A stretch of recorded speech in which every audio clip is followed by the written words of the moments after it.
Hello, this is Evan Camacho speaking. I'm going to be your weatherman for today. I would like to inform you on our days according to the climate. As you see here, our day is bright and beautiful, but often comes a change in our environment where it seems as if we are going through a storm, trial, trouble, or whatever else it may be.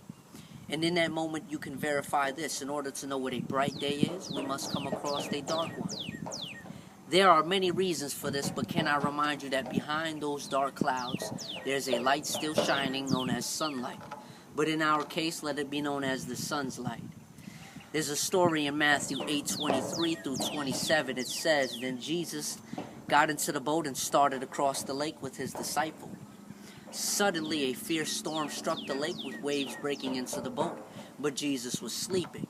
The disciples went and woke him up, shouting, Lord, save us, we're going to drown. Then Jesus responded, Why are you afraid? You have so little faith. Then he got up and rebuked the winds and waves, and suddenly there was a great calm. The disciples were amazed. They asked, Who is this man that even the winds and waves obey him? And to be honest with you, we are to do the same when it comes to the winds and waves in our life. With Jesus, we can make it through snow, rain, or heat, you name it. And in Matthew 5:45, it reminds us that when the climate changes, it changes on everyone. It says that you may be the children of your Father which is in heaven. For he makes his sun to rise on the evil and on the good, and sends his rain on the just and on the unjust. Now, I've been talking spiritually, and that last one was a physical one. But reality applies both physically and spiritually. And if we're not connected to the Holy Spirit, then we only see physically, and physical sight can be deceiving. 2 Corinthians 4:4, it says, Satan, who is the god of this world, lowercase g, I just want you to know, who is the god of this world, has blinded the minds of those who don't believe. They are unable to see the glorious light of the good news. They don't understand this message about the glory of Christ, who is the exact likeness of God. So in order to see the light behind those dark clouds, you have to know where that light is coming from. It's amazing to find beauty in a rainy day.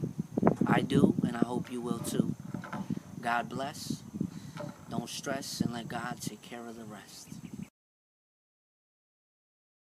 As much as I could tell you, it's not a good feeling. I've been going through a storm, and it felt like I was dealing with the Category 5. And you'd be surprised how quick a compromise can lead to the lies. If you ever felt despised by God, I was there. Looking towards the sky, asking why he doesn't care, but it's not that he doesn't. I wasn't in the right state of mind, so the truth I find, and at the same time, they're telling me to look back.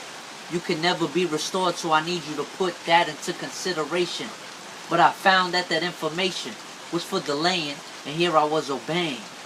So what I'm saying, if you're feeding your depression, you'll be stuck in a storm, waiting for some progression. And here's a question that I learned upon the way. Will you serve God on how you feel, or the truth you learned today? And if I may, say something a whole lot better than your weather. His faithful love endures forever.